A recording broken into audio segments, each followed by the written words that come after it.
कब समझोगे तुम इस बात को? जिन फेरों का नाम लेकर तुम खुद को तसल्ली दे रही हो, वो फेरे भी नाजायज ही थे। राजवीर की पत्नी हम हैं और राजवीर पर सिर्फ हमारा अधिकार है। पैदा होने वाली हर बेटी शिक्षित हो और हर महिला को बराबर का दर्जा मिलेगा। तो वैसा ही एक वीडियो मेरे पास भी है, तुरुप के पत्ते की तरह, जो कि आपका है। इस बार मैंने उन विधायकों को विश्वास दिलाया है कि मैं उन्हें ब्लैकमेल होने नहीं दूंगी। अपनी इज्जत बचाने के लिए आप उनको बख्श दीजिए।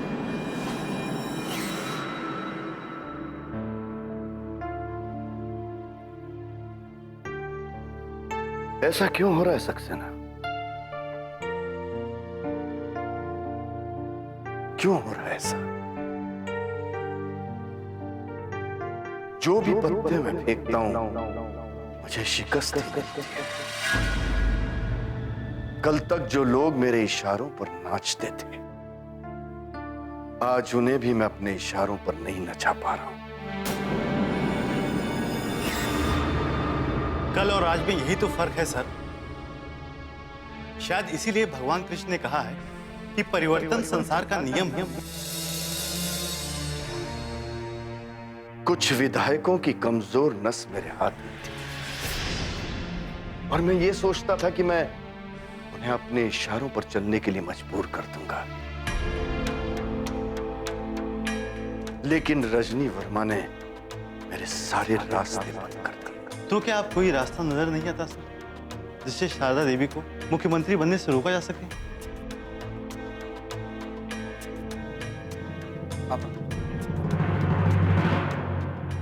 कल मां मुख्यमंत्री पद की शपथ लेने वाली है। अब तो ये पापा ही बता सकते हैं कि क्या समीकरण बैठना चाहिए।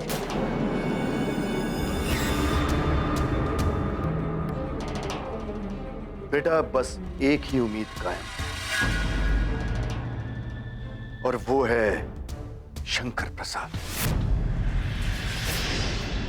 जिनके हाथ में 15 विधायक तो हैं और मैंने उनसे बात की थी।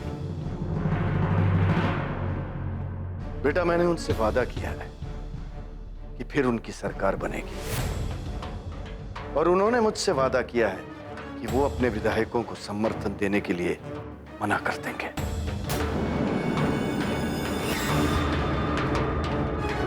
पापा, अगर ऐसा हो गया तो सरकार तो सचमुच नहीं बन पाएगी। सर, क्या आप शारदा देवी को सरकार बनाने से रोक करके क्या आप फिर से शंकर प्रसाद की सरकार बनाना चाहते हैं? नहीं सक्सेना, फिलहाल तो मेरा यह मकसद है कि शारदा मुख्यमंत्री न बने। एक बार अगर यह मामला टल गया तो फिर शंकर प्रसाद की भी सरकार नहीं बनेगी। राजनीति में वादे जरूर किए जाते हैं, लेकिन निभाने के लिए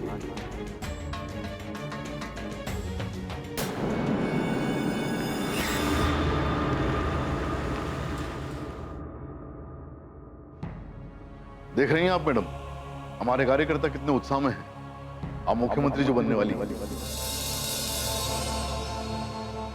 हाँ प्रदीप जी, मैं देख भी रही हूँ और सोच भी रही हूँ। पता नहीं इन सबको देखकर मुझे खुश होना चाहिए या परेशान, कुछ समझ में नहीं आ रहा है। ये क्या कह रही हैं मैडम? देखा प्रदीप जी, आपने कितनी उम्मीदें हैं लोगों को मुझसे। अगर मैं उनकी उम्मीदें पूरी नहीं कर पाई तो शायद मैं खुद को माफ नहीं कर पाऊंगी। माँ जी, अगर आपने उनकी उम्मीदों को पूरा करने का इरादा कर लिया तो विश्वास रखिए, भगवान खुद आपको राह दिखाएंगे। बस उसी का भरोसा है। मैंने खुद को भी उसी के भरोसे पे छोड़ दिया है। प्रदीप जी, प्रशासन की ओर से लेटर आया है जिसमें कहा गया है कि माँ जी को प्रशासन की ओर से कड़ी सुरक्षा मुहैया कराई जाएगी। मेरे लिए सुरक्षा? लेकिन इसकी क्या जरूरत है? मैडम, आप शारदा देवी की बात कर रही हैं, जबकि ये सुरक्षा तो प्रदेश के मुख्यमंत्री को दी जा चुकी है। और अब आप ये मत भूलिए कि आप सिर्फ शारदा देवी हैं। अब आप इस प्रदेश की होने वाली भावी मुख्यमंत्री भी हैं। लेकिन प्रदीप जी, मुझे नहीं लगता कि मुझे सुरक्षा की जरूरत है। माँ जी, अगर आप सुरक्षा लेने से इनकार करना चाहें तो कर सकती हैं, लेकिन ये फैसला आपको सोच समझकर करना चाहिए। लेकिन मेरा दुश्मन है कौन? फिलहाल आपका दुश्मन कोई नहीं, लेकिन पता नहीं कब कौन दुश्मन बनकर सामने आएगा। और ये भी तो हो सकता है कि प्रदेश के लॉ और ऑर्डर को बिगाड़ने के लिए कोई आप पर हमला कर दे। हाँ माँ जी, आपके ऊपर बहुत बड़ी जिम्मेदारी आने वाली है। प्रशासन में कुछ लोग ऐसे भी होंगे जो भ्रष्ट होंगे, बेईमान होंगे, जो आपके मुख्यमंत्री बनने की वजह से अंदर से डरे हुए होंगे। क्या आप उनके खिलाफ कानूनी कार्रवाई कर सकती हैं? हो सकता है वो आपके दुश्मन बनकर आपको नुकसान पहुंचाना चाहे। हाँ मैडम,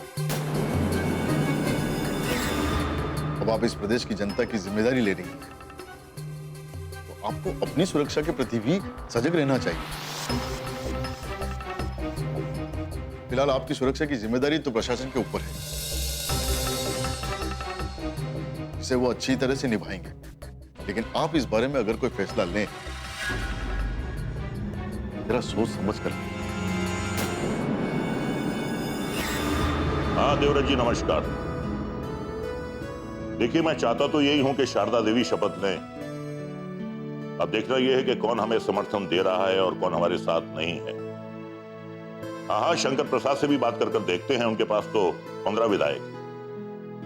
देखिए, आने वाले इन 2 घंटों में दूध का दूध और पानी का पानी हो जाएगा। जी, मैं बस अभी दफ्तर पहुंच रहा हूं। जी नमस्कार। क्या हुआ पापा? सब विधायकों का समर्थन मिल तो जाएगा ना? देखो बेटे, मैं सबको एक साथ जोड़ने की कोशिश कर रहा हूं। अगर शंकर प्रसाद अपने 15 विधायकों के साथ हमें समर्थन देते हैं तो हमारे लिए बहुमत बनाना बहुत आसान हो जाएगा। पापा, आप एक बार शंकर प्रसाद जी से बात क्यों नहीं कर लेते? बेटे, इसीलिए तो मैं दफ्तर जा रहा हूं, वहां सारे विधायक होंगे, उनसे मुलाकात होगी।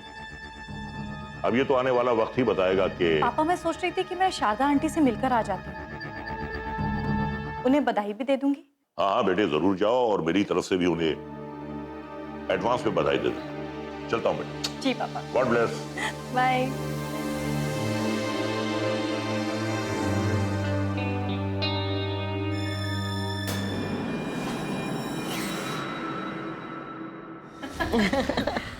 ये हम सब की जीत है मेघना जी। शारदा देवी इस प्रदेश की मुख्यमंत्री बन रही हैं और इस प्रदेश में पहली बार एक महिला मुख्यमंत्री बन रही हैं।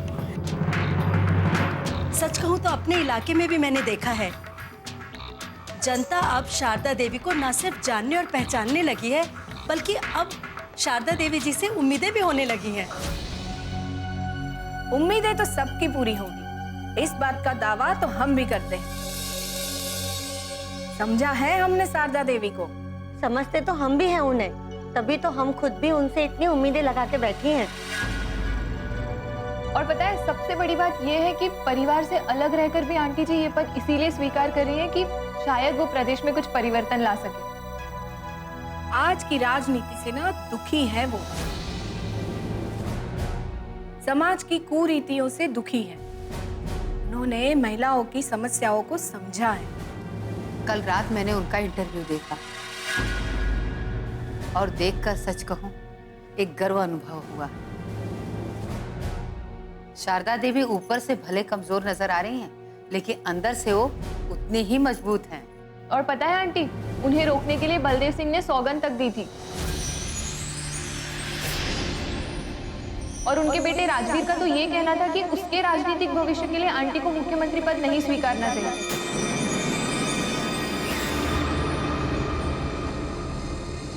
लेकिन फिर भी आंटी ये पद स्वीकार रही है। देखिए, हमने आप सबको इसलिए बुलाया है कि शारदा देवी को हमसे उम्मीदें हैं। अब हल्की सी खरोच भी आ जाए ना तो उसे सही होने में थोड़ा वक्त लगता है। अब हम ही को जनता को समझाना होगा कि शारदा देवी को पूरी आजादी से काम करने का मौका दिया जाए। अब ऐसा तो है नहीं कि आज ही मुख्यमंत्री बना दिया जाए और कल ही उनसे सारे सवाल किए जाए कि ये काम क्यों नहीं हुआ, वो काम क्यों नहीं हुआ। ठीक कहती हैं आप। मुख्यमंत्री का पद स्वीकार करने के बाद ही शारदा देवी को ये पता चलेगा कि सिस्टम में कहां और कितनी गड़बड़ी है, और ये गड़बड़ियां दूर करने में वक्त भी तो लग सकता है। इस खबर के फैलते ही आंटी के घर के बाहर मीडिया और कार्यकर्ताओं की भीड़ जमा हो गई है। आंटी बार बार बाहर आकर कार्यकर्ताओं और मीडिया से बात कर रही हैं।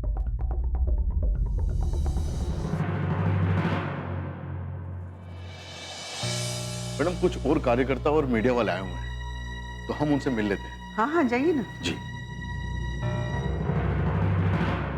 नमस्ते आंटी। नमस्ते बेटा, आओ बेटा।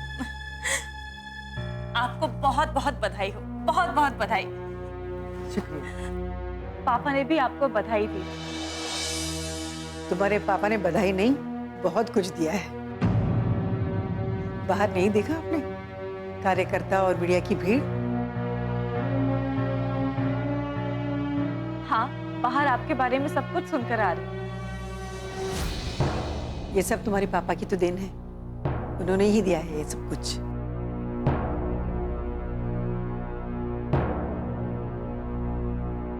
अगर तुम्हारे पापा नहीं चाहते तो ये सब कुछ नहीं होता। आंटी, आपको तो ये सोचना चाहिए कि ये सारी आपकी अच्छाइयों का इनाम है जो आपको मिला है। पापा तो बस प्रदेश की तरक्की चाहते थे, खुशहाली चाहते थे। अगर हमारा प्रदेश तरक्की करेगा तो हमारी पार्टी का नाम होगा, हमारे काम को सराहा जाएगा, और पापा को ये सारी उम्मीदें आप में दिखी। मैं भी यही प्रार्थना कर रही हूँ बेटा, ईश्वर मुझे इतनी शक्ति दे, मैं सबकी उम्मीदों को पूरा कर सकूं।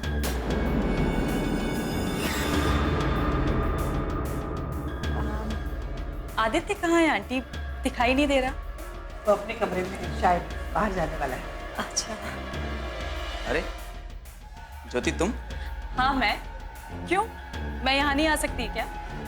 अरे आ क्यों नहीं सकती हो? मैं बताऊं? तुम जरूर ये खबर लेकर आई होगी कि 42 विधायकों का समर्थन पत्र मिल चुका है।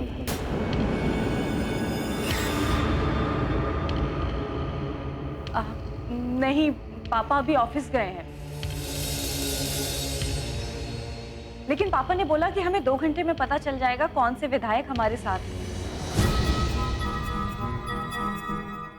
और अब तक तो 2 घंटे हो गए होंगे, शायद खबर आ गई हो।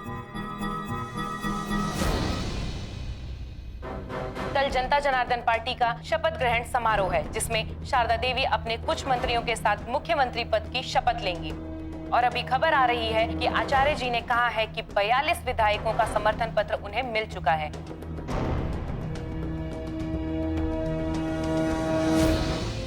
यानी कि ये समझा जाना चाहिए कि जनता जनार्दन पार्टी की सरकार एक बार फिर बन रही है और उसमें कोई रुकावट नहीं रही।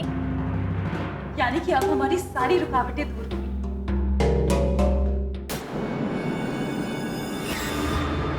ये पक्की खबर है कि 42 विधायकों का समर्थन शारदा देवी को मिल चुका है। हमारे रिपोर्टर ने सारे बड़े नेताओं से बात की है और सबका समर्थन शारदा देवी को मिल रहा है। पूर्व मुख्यमंत्री शंकर प्रसाद ने भी हमारे रिपोर्टर से बात की है और खुले तौर पर उन्होंने कहा है कि अपने सारे विधायकों के साथ उन्होंने शारदा देवी को समर्थन दिया है। और आपका मकसद सिर्फ और सिर्फ शारदा देवी को रोकना और प्रदेश में नए चुनाव कराना।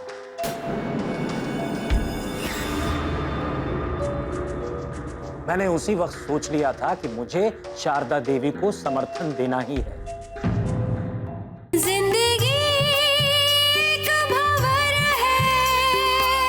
खुले पर उन्होंने कहा है।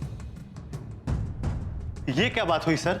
शंकर प्रसाद ने तो आपसे वादा किया था कि वो अपने 15 विधायकों के साथ शारदा देवी को समर्थन नहीं देंगे। आपसे बोला कि समर्थन नहीं देंगे और खुले तौर पे समर्थन दे रहे हैं। इसका क्या मतलब हुआ?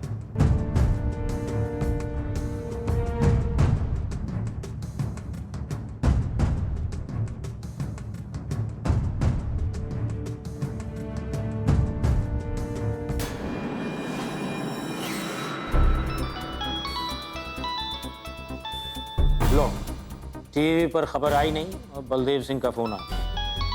सीने पर जो सांप लौट गया होगा भैया जी। आइए बात कीजिए। कहिए बलदेव जी, कैसे याद किया? ये टीवी पर मैं क्या देख रहा हूं कि आप खुले तौर पर शारदा को समर्थन देने का ऐलान कर रहे हैं। समर्थन देने का ऐलान नहीं कर रहा हूं बलदेव जी। मैंने अपने विधायकों का और अपना समर्थन पत्र भी भिजवा दिया है। आपने तो कहा था कि आप मेरे साथ और आप शारदा को समर्थन नहीं देंगे। फिर अचानक ऐसा क्या हो गया कि आपका विचार बदल गया? ऐसा कुछ नहीं हुआ बलदेव जी। आप खुद को राजनीति का दिग्गज खिलाड़ी समझते हैं और मुझे बेवकूफ। आप होंगे राजनीति के दिग्गज खिलाड़ी, लेकिन राजनीति मैं भी समझता हूं। ये क्या कह रहे हैं आप? वही कह रहा हूं बलदेव जी जो कि आप सुन रहे हैं। जब आपने मुझसे बात की, मैं अच्छी तरह समझ गया था कि मेरी सरकार तो अब बन नहीं सकती और आपका मकसद सिर्फ और सिर्फ शारदा देवी को रोकना और प्रदेश में नए चुनाव कराना है।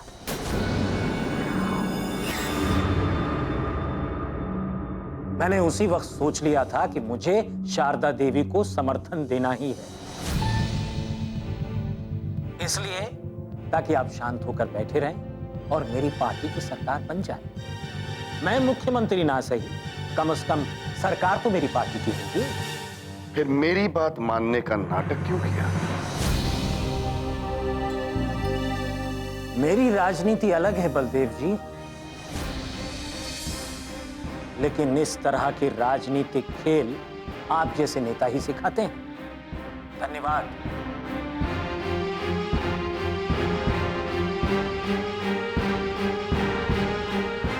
इस शंकर प्रसाद ने भी धोखा दिया है मुझे, धोखा दिया है। अब शारदा को रोकने का कोई रास्ता नहीं बचा, कोई रास्ता नहीं।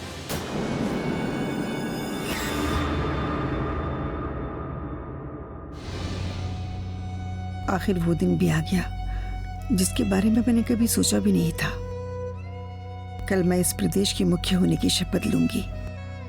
इस शपथ के साथ जिम्मेदारियां कितनी बढ़ जाएंगी। कल तक मैं अपने परिवार के लिए जीती थी, लेकिन कल से ये पूरा प्रदेश मेरा परिवार होगा और मुझे इस पूरे प्रदेश के लिए सोचना है। तकदीर ने कहां से उठाकर कहां पहुंचा दिया है मुझे, सोचकर हैरानी होती है। जिस बात की मैंने कल्पना भी नहीं की थी, वो बात मेरे सामने है। मेरे पति पूरी उम्र ये ख्वाब देखते रहे, काश वो मुख्यमंत्री बन जाते, लेकिन आज तक उन्हें इस कुर्सी पर बैठने का मौका ही नहीं मिला और मुझे सबने मजबूर करके इस कुर्सी पर बिठाने की कोशिश की है। इसे क्या समझा जाए? क्या नीयत और इरादों की वजह से ही ऐसा हुआ है? मेरे पति सिर्फ सत्ता और पावर के लिए मुख्यमंत्री का पद पाना चाहते हैं और मैं जनता की सेवा करना चाहती हूँ।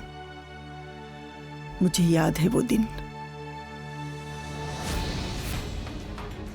जिस दिन अपने पति की बात सुनकर मैं सन्नाटे में रह गई कि और मैं सोच में पड़ गई थी कि मेरे पति ऐसा सोच भी कैसे सकते हैं। क्या यह संभव है कि मैं मुख्यमंत्री बनूं? क्या ईश्वर ने मेरे उस कसम को पूरा करने के लिए इन परिस्थितियों का निर्माण किया है? कल मैं मुख्यमंत्री की पद की शपथ लूंगी और ये वादा भी पूरा हो जाएगा। ठीक है पापा, लेकिन अगर पार्टी में कोई भ्रष्ट है, गलत है, तो उसे सही रास्ते पर लाने का काम भी तो आपका है। हम परिवार की बात करें, लेकिन अगर परिवार में कोई सही रास्ते पर नहीं चलता तो उसे घर से निकालना भी पड़ता।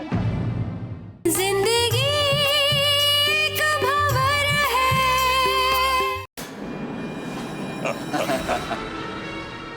आचार्य जी, ये किसी और की जीत नहीं, केवल आपकी जीत है। ये मेरी नहीं देवराज जी, पूरी पार्टी की जीत है, हम सब की जीत है। क्योंकि अगर पार्टी कायम रही तो जाहिर है कि हम सब कायम रहे। हमारा मकसद तो एक ही था और एक ही रहेगा, प्रदेश को विकास के रास्ते पर ले जाना। पापा पार्टी और प्रदेश के बारे में कितना कुछ सोचते हैं, जबकि आज तक जिसने भी मुख्यमंत्री की कुर्सी संभाली है उसने कुछ भी ऐसा नहीं किया जिससे जनता का भला हो सके। तुम बिल्कुल ठीक कह रही हो बेटी। सोचना तो ये भी होगा अंकल कि अब तक ऐसा हुआ तो क्यों हुआ। क्या हमारी परख गलत है कि हम सही नेता की परख नहीं कर पाए, या फिर हालात ऐसे बन गए कि कोई भी मुख्यमंत्री प्रदेश को विकास के मार्ग पर ले जाने वाला ऐसा कोई काम ही नहीं कर पाया। हाँ बेटी, तुमने बिल्कुल ठीक कहा। इस बारे में मंथन करने की जरूरत तो है।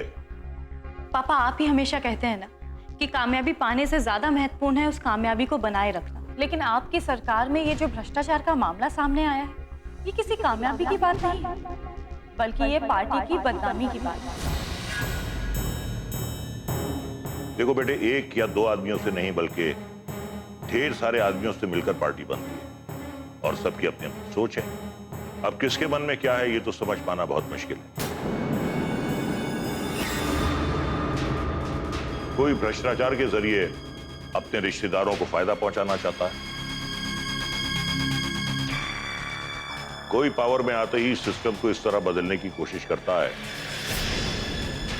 ताकि उसके अपनों को फायदा हो सके। मुझे याद है पापा, वो घटनाएं भी याद है, लेकिन ये पार्टी आपकी है इसलिए आपको ध्यान देना चाहिए।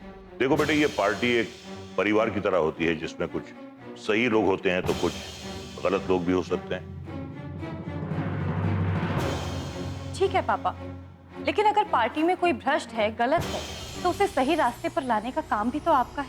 हम परिवार की बात करें, लेकिन अगर परिवार में कोई सही रास्ते पर नहीं चलता तो उसे घर से निकालना भी पड़ता।